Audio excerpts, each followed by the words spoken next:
نحمده ونصلي ونسلم على رسوله الكريم اما بعد اعوذ بالله من الشيطان الرجيم بسم الله الرحمن الرحيم يا ايها الذين آمنوا اطيعوا الله واطيعوا الرسول واولي الامر منكم فان تنازعتم في شيء فردوه الى الله والرسول ان كنتم تؤمنون بالله واليوم الاخر ذلك خير واحسن تأويلا صدق الله مولانا العظيم وبلغنا رسوله النبي الامين الكريم ونحن على ذلك لمن الشاهدين والشاكرين والحمد لله رب العالمين من علينا ربنا اذ بعث محمدا أيده بأيده أيدنا بأحمدا أرسله مبشرا أرسله ممجدا صلوا عليه دائما صلوا عليه سرمدا۔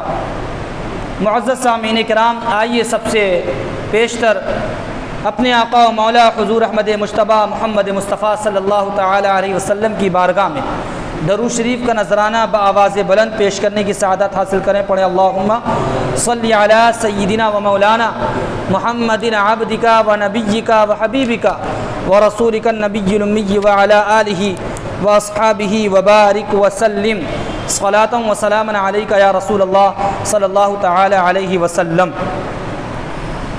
گزشتہ جمعہ تقلید کے متعلق کچھ باتیں عرض کی گئی تھیں اور تقلید کی اہمیت کتنی زیادہ ہے اور ہمیں کسی ایک امام کی پیروی کیوں لازم ہے، اس کے متعلق چند باتیں بتائی گئی تھیں۔ اس سلسلے کی ایک کڑی آج ہمیں پیش کرنی ہے اور وہ کڑی آخری کڑی ہوگی۔ دیکھیے قرآن مقدس میں ارشاد ہوا وما كان المؤمنون لينفروا كافة فلولا نفر من كل فرقة منهم طائفة ليتفقهوا في الدين ولينذروا قومهم اذا رجعوا اليهم لعلهم يحذرون، کہ ایسا تو نہیں ہو سکتا کہ جتنے مسلمان ہیں وہ سب علوم حاصل کرنے کے لیے نکل پڑیں اور تمام علوم و فنون میں مہارت حاصل کر لیں۔ ایسا نہیں ہو سکتا کیونکہ سب کے اپنے کام ہیں، سب کی اپنی ذمہ داریاں ہیں، مگر اللہ فرماتا ہے کہ اس میں سے ایک جماعت ایسی ہونی چاہیے جو علوم و فنون میں مہارت حاصل کرنے کے لیے اپنے گھروں سے نکلے، اور جب وہ علوم و فنون میں مہارت حاصل کر لے تو پھر اپنی قوم میں آ کر وہ لوگ جو علم حاصل نہ کر سکے یا علم میں کمال حاصل نہ کر سکے یا جو باتیں وہ نہیں جانتے ہیں ان باتوں کو وہ جماعت آ کر بتائے۔ تو یہیں سے معلوم ہوا کہ ہر فن میں، ہر علم میں، ہر سبجیکٹ میں کوئی مہارت حاصل نہیں کر سکتا۔ مہارت حاصل کرنے کے لیے ایک جماعت ہونی چاہیے اور وہ چنندہ ہوں گے، سب کے سب نہیں ہو سکتے۔ اب ان کی ذمہ داری ہے کہ جو نہیں جانتے ہیں وہ ان کو بتائیں، جیسا کہ قرآن میں ارشاد ہے فَاسْأَلُوا أَهْلَ الذِّكْرِ إِن كُنتُمْ لَا تَعْلَمُونَ، کہ تم اہل علم سے، اہل فن سے اور ذی صلاحیت لوگوں سے دریافت کرو وہ باتیں جو تم نہیں جانتے ہو، وہ باتیں جو تم نہیں جانتے۔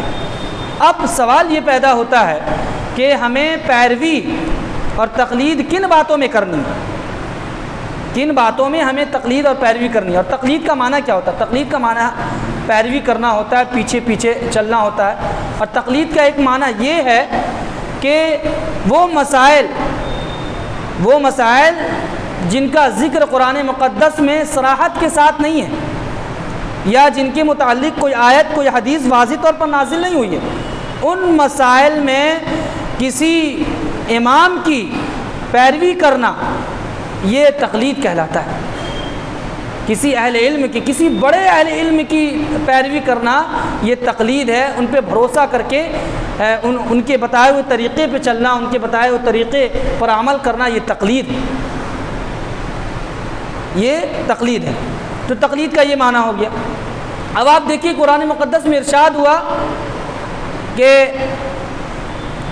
اے لوگوں تم پر 5 وقت کی نماز فرض ہے، 5 وقت کی نماز فرض ہے، مگر قرآن مقدس میں نماز کے متعلق رکعات کا ذکر نہیں ہوا۔ ان رکعات کا پتہ احادیث پاک سے پتہ چلا، احادیث پاک سے ان رکعات کا علم ہوا۔ اسی طرح سے قرآن مقدس میں ارشاد ہوا فقرؤوا ما تيسر منه، کہ اے لوگوں جب تم کھڑے ہو جاؤ نماز کے لیے تو جہاں سے چاہو قرآن مقدس کی تلاوت کرو۔ لیکن قرآن مقدس کی کتنی تلاوت کرنی ہے، کیا کیا پڑھنا ہے، کہاں سے پڑھنا ہے، یہ کس نے بتایا؟ یہ ائمہ کرام نے بتایا، یہ ائمہ کرام نے بتایا۔ 5 وقت کی نماز کا کیا ٹائم ٹیبل ہوگا، قرآن مقدس میں وضاحت کے ساتھ ذکر نہیں، مگر اس کی تفصیل جو ہے حدیث پاک میں۔ تو بہت ساری چیزیں ایسی ہیں کہ جو حضور علیہ السلام کے بعد حضور علیہ السلام نے اس کی وضاحت کی، پھر اس کے بعد صحابہ کرام نے ان کی وضاحت کی، پھر صحابہ کرام کے بعد ائمہ مجتہدین اس کی وضاحت کی، اور بڑی عرق ریزی سے اس پہ ریسرچ کیا ہے، غور و فکر کیا، تب جا کر کسی مسئلے کی وضاحت کی۔ یہاں پہ الحمدللہ سب امام اعظم کے بتائے ہوئے طریقے پہ چل رہے ہیں، ان کے بتائے ہوئے طریقے کے مطابق نماز پڑھ رہے ہیں، اور امام اعظم کی شان، امام اعظم کی شان ہے۔ یوں ہی وہ امام اعظم نہیں ہو گئے، یوں ہی ان کو امام اعظم نہیں کہہ ڈالا گیا، بلکہ بڑی محنت کی آپ نے علم کے حصول کے لیے اپنا مال بھی خرچ کیا، اپنا وقت بھی خرچ کیا، اپنا سب کچھ خرچ کیا اور آسان بنایا۔ اور امام اعظم کی تقوی و پرہیزگاری کا حال، ایک واقعہ امام اعظم کے تعلق سے میں عرض کرتا ہوں۔ امام اعظم کا گزر ایک مجوسی کے گھر سے ہوا، اور اس مجوسی کا گھر جو تھا وہ کسی چوراہے پہ تھا، کسی چوراہے پہ اس کا گھر تھا۔ اب امام اعظم جب گزرنے لگے تو کیچڑ تھا، کیچڑ جو ہے وہ اس میں سے کچھ قطرات جو ہے وہ اڑ کر جو اس کی دیوار پہ پڑ گئے، اس کی دیوار پہ پڑ گئے۔ تو امام اعظم نے چاہا کہ اس کو ہم صاف کر دیں، لیکن دل میں خیال آیا کہ اس کی دیوار جو ہے وہ کچی ہے، اگر ہم صاف کریں گے تو ایک بھلائی تو حاصل ہو جائے گی کہ میری غلطی سے اس کے اوپر چھینٹے پڑیں، چھینٹے تو صاف کر لیں گے، مگر اس کی دیوار کچی ہے، کہیں اس کی دیوار کی مٹی گر نہ جائے۔ اب کشمکش میں پڑ گئے۔ یہ امام اعظم کا تقویٰ آپ دیکھیں، جو اتنا خیال رکھتا ہو اس کے بیان کردہ مسائل میں کتنا خیال ہوگا، جو اتنا خیال کرتا ہو۔ شاگرد بھی ساتھ میں تھے، شاگرد نے کہا اے میرے استاذ محترم آپ اتنا کشمکش میں کیوں ہیں؟ فرمایا کہ میں اسی بات سے کشمکش میں ہوں کہ ایک بھلائی اگر کرتا ہوں تو دوسری برائی کا بھی خطرہ ہے، لہذا میں چاہ رہا ہوں کہ اس طرح سے بھلائی کروں کہ وہ برائی نہ ہونے پائے۔ آپ نے اپنے شاگرد سے کہا کہ اس مجوسی یعنی وہ آگ کی پوجا کرنے والا، اس مجوسی کے دروازے پہ دستک دو۔ جب دستک دی گئی تو وہ مجوسی نکل کر باہر آیا، نکل کر جب باہر آیا تو اس نے امام اعظم کو دیکھا تو پہچان لیا، کیونکہ امام اعظم کا شہرہ تھا، پورے کوفہ میں شہرہ تھا۔ اور خود جب اہل بیت اطہار میں سے امام باقر نے آپ کو سند دی، امام باقر کے آپ شاگرد تھے، تو امام اعظم ابو حنیفہ کو انہوں نے دیکھا تو پہچان گئے۔ امام اعظم نے کہا کہ میں تم سے کچھ پوچھنا چاہتا ہوں، وہ یہ کہ میری وجہ سے کچھ چھینٹے دیوار پہ پڑ گئے اور میں اسے صاف کرنا چاہتا ہوں، اور صاف کرنے میں مجھے خطرہ لاحق ہے کہ میں اگر صاف کروں تو کہیں ایسا نہ ہو کہ تمہارے دیوار کی مٹی گر نہ جائے، مٹی کے کچھ ذرات گر نہ جائیں، تو کیا اس بات کی اجازت ہے میں صاف کر دوں؟ اس نے سر سے لے کے پیر تک دیکھا اور کہا، اور دل میں سوچتا رہا، اور اس نے کہا اے امام اعظم آپ یہ سوال مجھ سے پوچھتے ہیں؟ میرا گھر چوراہے پر ہے، نہ جانے کتنے لوگ گزرتے ہیں، کتنی سواریاں گزرتی ہیں، اور کتنے چھینٹے پڑتے ہیں، کتنے کیچڑ پڑتے ہیں، آج تک کوئی پوچھنے کے لیے ہی نہیں آیا اور آپ پوچھنے کے لیے آئے ہیں۔ اور میں کہتا ہوں کہ آپ میری دیوار کو بعد میں صاف کیجیے گا، پہلے میرے دل کو صاف کیجیے اور مجھے کلمہ پڑھا لیجیے۔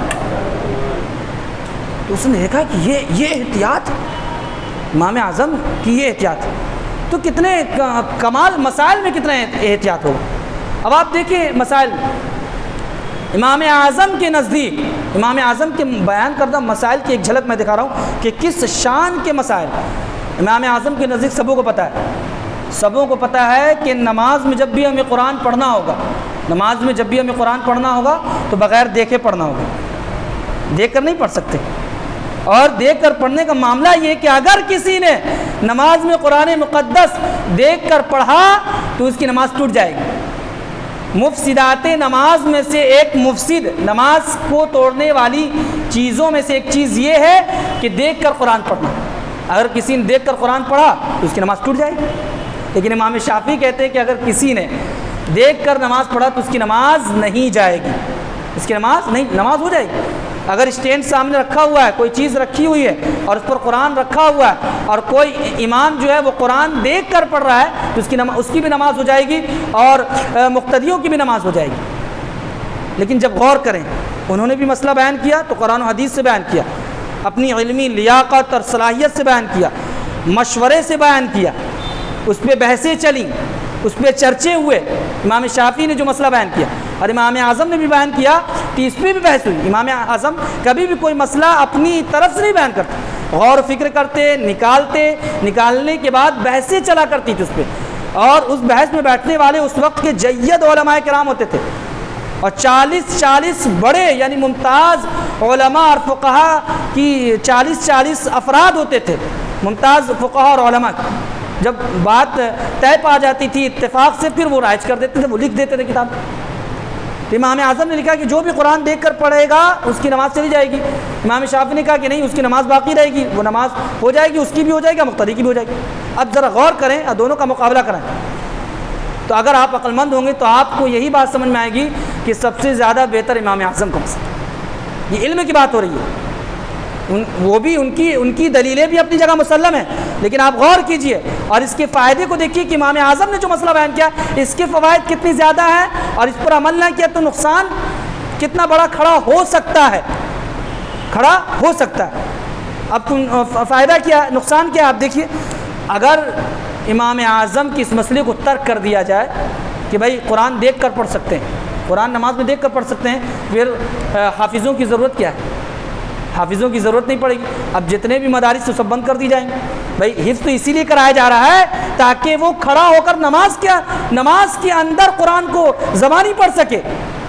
اگر زبانی پڑھنے کی ضرورت نہ ہوتی تو مؤذن خود کہتا کہ کسی حافظ کو بلانے کی کیا ضرورت ہے، ہم دیکھ کر ہی اگر پڑھنا ہے تو بغیر دیکھے ہم پڑھ دیں گے، دیکھ کر ہی پڑھنا ہے تو دیکھ کر ہم پڑھ دیں گے، کسی حافظ کو بلانے کی کیا ضرورت ہے، کسی حافظ کو بلانے کی۔ تو امام اعظم کی اس مسئلے سے یہ بات واضح ہو گئی کہ آپ کا یہ بیان کردہ مسئلہ ہزاروں طلباء کے حافظ بننے کا ذریعہ بنا، حافظ بننے کا ذریعہ۔ آج اسی مسئلے پر عمل ہو رہا ہے کہ جب رمضان کا موقع آتا ہے تو حفاظ کو تلاش کیا جاتا ہے اور قرآن پڑھوایا جاتا ہے۔ تو اس طرح کے بہت سارے مسائل۔ اب آپ دیکھ لیجئے، امام اعظم نے فرمایا کہ جب وضو کرنا ہے تو چوتھائی سر کا مسح کرنا ہے، لیکن امام شافعی کہتے ہیں کہ نہیں، جب اگر تھوڑا بھی آپ نے ہاتھ پھیر لیا تو آپ کا مسح ہو گیا، تھوڑا بھی ہاتھ پھیر۔ لیکن قرآن مقدس میں جب آپ نگاہ کریں گے تو وہاں مسح کو اہمیت دی گئی ہے۔ یا ایھا الذین آمنوا اذا قمتم الی الصلاۃ فاغسلوا وجوہکم وایدیکم الی المرافق وامسحوا برؤوسکم، یعنی اے لوگوں اپنے سروں کا مسح کرو۔ اب 4 فرائض اس میں بیان کیے گئے، 4 فرائض اس میں وضو کے بیان کیے گئے، 4 فرائض بیان کیے گئے۔ پورے سر کا مسح کرنا ہے آپ کو۔ امام اعظم نے فرمایا کہ پورے سر کا مسح جو ہے وہ سنت ہے، چوتھائی سر کا مسح فرض ہے۔ اگر کسی نے چوتھائی سر کا مسح نہیں کیا تو اس کا وضو نہیں ہو سکتا، اس کو دوبارہ وضو کرنا پڑے گا۔ امام شافعی کہتے ہیں کہ نہیں، اگر کسی نے تھوڑا ہاتھ پھیر لیا تو بھی اس کا وضو ہو گیا، تو یہ مسائل ہیں۔ تو ہمیں کسی ایک امام کو فالو کرنا، ان کے مسائل کو پڑھنا ہے اور سمجھنا ہے، اسی میں ہمارے لیے آسانی اور عافیت ہے، اور اسی میں بھلائی ہے، اور اسی میں نجات ہے، اس کی ایک مثال آپ سمجھ۔ اچھا، تقلید کا مطلب ہوتا ہے کہ بغیر دلیل کے آپ کو ماننا ہے۔ تقلید کا معنی کیا؟ بغیر دلیل کے۔ دلیل اس میں ہوتی ہے مگر آپ کو دلیل کا مطالبہ نہیں کرنا، اب جتنی بھی چیزیں آپ پڑھ رہے ہیں وہ سب دلیل کی روشنی ہی میں لکھی گئی ہیں، جتنی بھی باتیں ہیں، مگر آپ دلیل کا مطالبہ نہیں کرتے، کیونکہ دلیل کا بار بار مطالبہ کرنا یہ بے جا ہے، اس کی ضرورت نہیں ہے۔ تو بغیر دلیل کے ہم نے بھروسہ کیا، امام اعظم پہ بھروسہ کیا اور ان کے مسائل کو مان لیا، اور اس میں ہمارے لیے آفت ہے، کیونکہ ہم دلیل کا مطالبہ کون کریں گے؟ جو اہل علم ہوں گے، اور وہ کریں گے جو دلیل کو سمجھنے کی صلاحیت رکھتے ہوں۔ ہر کوئی دلیل کا مطالبہ نہیں کر سکتا کیونکہ وہ دلیل سمجھنے کی صلاحیت ہی نہیں رکھتا۔ اب آپ دیکھیے ایک مثال دیکھیے، کسی شخص کو کہیں جانا ہو، مان لیجئے کہ مظفر پور جانا ہو، اب وہ بس پہ بیٹھ گیا، اب اس نے پوچھا کہ بھائی کہاں جانا ہے، یہ بس کہاں جا رہی ہے؟ تو اس نے بتایا کہ بس تو مظفر پور جا رہی ہے۔ بس جب چل پڑی تو پھر اٹھا، پھر آ کر پوچھتا ہے کہ بس کہاں جا رہی ہے؟ تو اس نے بتایا کہ بھائی بتایا تو کہ مظفر پور جا رہی ہے۔ پھر تھوڑی دیر کے بعد آتا ہے اور پھر پوچھتا ہے کہ بس کہاں جا رہی ہے؟ تو بتانے والے نے بتایا کہ بس تو مظفر پور جا رہی ہے۔ پھر آیا، پھر پوچھتا ہے، اس نے کہا کہ ایک بار میں نے جب بتا دیا، 2-3 بار بتا دیا، تو پھر بار بار کیوں پوچھتے ہو؟ وہ کہتا ہے کہ ہم کو کسی انسان پہ بھروسہ نہیں ہے، ہم بار بار پوچھ کے تم سے تحقیق کر رہے ہیں، پتہ کر رہے ہیں کہ واقعی بس وہاں جا رہی کہ نہیں جا رہی، وہ غصہ آ جائے گا اور کہے گا ایسا ہے کہ اس کو مجھ پر بھروسہ نہیں، اس کو باہر اتار دو، اس کو باہر اتارو، اس سے ٹکٹ واپس لو اور اس کو چھوڑ دو۔ تو آپ جب اندازہ کریں کہ جب دنیا میں آدمی دنیاوی معاملے میں جب کسی آدمی پر آدمی بھروسہ نہیں کرے تو منزل تک نہیں پہنچ سکتا ہے، تو دین کے معاملے میں جب تک ہم کسی اہل علم پر بھروسہ نہیں کریں گے تو ہم مسائل کو کیسے حل کر سکتے ہیں، مسائل پر کیسے عمل کر سکتے ہیں اور جنت تک کیسے پہنچ سکتے ہیں؟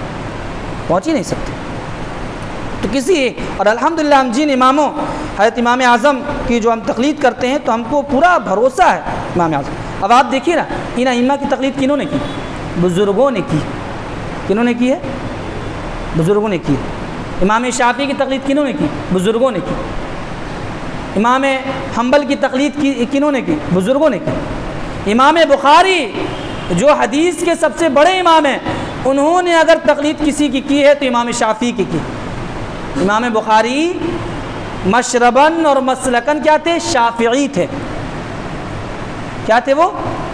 سیدنا سرکار غوث اعظم رضی اللہ تعالیٰ عنہ، جبکہ تقلید کی انہیں ضرورت نہیں تھی، بہت اعلیٰ مقام پر فائز تھے، لیکن روایتوں میں بات آتی ہے کہ جب انہوں نے بھی تقلید کی یا پیروی کی تو امام احمد بن حنبل کی تقلید کی۔ داتا گنج بخش الہجویری بہت پائے کے بزرگ، یہ وہ بزرگ جو پاکستان میں آرام فرمائے لاہور میں، اور جب خواجہ غریب نواز سیدنا معین الدین چشتی اجمیری یہاں تشریف لائے تو اگر آپ نے کسی کی بارگاہ میں حاضری دی ہے یا کسی بڑے بزرگ کی بارگاہ میں حاضری دی ہے تو وہ ذات داتا گنج بخش الہجویری کی ذات ہے۔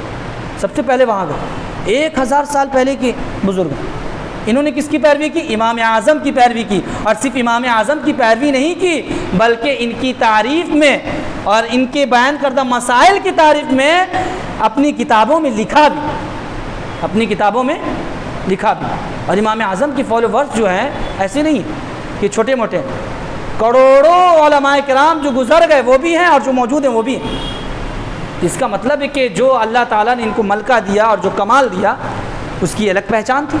تو ہمیں اب کرنا کیا ہے؟ ہم جو بھی چیزیں مسائل سیکھیں، کسی ایک امام کی تقلید کریں گے، امام اعظم ابو حنیفہ کی تقلید کریں، اور ان کے بتائے ہوئے طریقے کے مطابق جو ہم سارے مسائل پر عمل کریں گے اور جانیں گے، تاکہ پتہ چلے کہ ہم جس امام کو مانتے ہیں اس کا مرتبہ کیا ہے، اس کا درجہ کیا ہے، اس کے علم کا معیار کیا ہے۔ کیونکہ آپ انڈیا میں دیکھ لیں، پاکستان میں دیکھ لیں، بنگلہ دیش میں دیکھ لیں، افغانستان میں، سب جگہ جو ہے نا، عوام بھی خواص بھی، علماء بھی اور جو علماء نہیں ہیں طلباء بھی، وہ سب امام اعظم کو فالو کرتے ہیں۔ تو انہی کی بیان کردہ مسائل کی ساری کتابیں ملیں گی۔ اب کوئی کھڑا ہو جائے کہ بھائی نہیں ہم امام شافعی کو فالو کریں گے، تو اس کے لیے دشواری کر تو سکتا ہے، کب کرے گا؟ جب وہ جان لے اور پہچان لے، ساری چیزوں کا علم ہے۔ ایسا نہیں کہ کسی ایک چیز پر عمل کرے، منمانی اس میں نہیں ہو سکتی کہ بھائی اس مسئلے میں ہم امام اعظم کے مسئلے پر عمل کر لیں گے، اس معاملے میں اس پر کر لیں گے، ہے نا؟ تو ایسا ہوگا تو کوئی حافظ رمضان میں آئے گا اور کہے گا کہ ایسا ہے کہ مجھے قرآن یاد نہیں ہے، ہم چاہتے ہیں کہ امام شافعی کے مسلک پر عمل کر کے آج تراویح سنا دیں، سامنے قرآن رکھ دیا جائے اور ہم دیکھ کے پڑھیں گے۔ آج میرا من جو ہے زبانی پڑھنے کا نہیں، تو کیا قبول کیا جائے گا؟ نہیں قبول کیا جائے گا، قبول نہیں کیا جائے گا۔ یا کہیں قرآن دیکھ کر پڑھا جا رہا ہے، وہاں کہا جائے کہ آج زبانی پڑھ لیتے، تو نہیں، یہ اس مسئلے پر عمل نہیں ہو سکتا۔ آپ جب کسی بھی امام کو فالو کریں گے تو مکمل فالو کریں گے، چھوڑ کر آپ فالو نہیں کر سکتے، کیونکہ اس میں پھر فالو نہیں ہوگا، اس میں اتباع نہیں ہوگی، بلکہ اس میں اپنے نفس کی پیروی ہو جائے گی، اس میں اپنے نفس کی پیروی، آپ اپنی منمانی کر رہے ہیں، اپنے نفس پر چل رہے ہیں، کسی امام کو فالو نہیں کر رہے ہیں، جبکہ کسی ایک امام کی اتباع یہ واجب ہے۔ واجب سمجھتے ہیں؟ فرض سے نیچے کا درجہ واجب کا ہوتا ہے، واجب ہوتا ہے، اور کسی کو اختیار نہیں کہ وہ کھڑا ہو جائے اور پھر اعلان کر دے کہ نہیں میں بدل رہا ہوں آسانی، کیونکہ پھر اس میں خلفشار ہو جائے گا، پریشانی آ جائے گی۔ جیسے ایک مثال میں نے دی کہ یہاں طریقہ رائج ہے کہ حافظ قرآن کو زبانی قرآن پڑھنا ہے تو پڑھنا ہے، وہ دیکھ کر پڑھ ہی نہیں سکتا، تو کوئی بھی حافظ یہ آسانی کے لیے مسئلہ نہیں نکال سکتا کہ بھائی ہم تو اس پر عمل کر کے ہم چاہیں گے کہ نماز تراویح جو ہے وہ ہم سنا لے جائیں، تو نہیں ہو سکتا۔ تو امام اعظم کے سارے مسائل کو سمجھنا چاہیے، سیکھنا چاہیے، اور سمجھنے کے بعد پڑھنے کی کوشش کرنی چاہیے، عمل کرنے کی کوشش کرنی چاہیے۔ آج مجھے ایک مسئلہ بیان کرنا تھا، وہ یہ کہ بہت سارے لوگ جو ہے وہ اللہ تعالیٰ کو اللہ میاں کہتے ہیں۔ کیا اللہ میاں کا لفظ کہہ سکتے ہیں؟